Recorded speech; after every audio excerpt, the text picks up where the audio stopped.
नवाबशाह में HRJDO जी reporter जी report मुताबिक़ नवाबशाह जे civil अस्पताल जी स्टोर फार्मासिस्ट नसरीन अस्पताल जी मेडिसन में केतिरनि सालनि खां अरबे रुपयनि जी करप्शन में मुलविस आहे।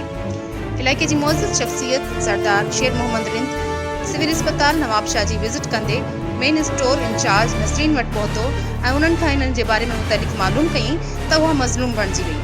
यादि रहे त स्टोर फार्मासिस्ट मुसलसल केतिरनि सालनि खां पूरे अस्पताल जी मेडिसन जी इंचार्ज रही आहे, जेका सियासी MS ऐं स्टोर कीपर्स सां मिली अरबे रुपयनि जी करप्शन कई आहे।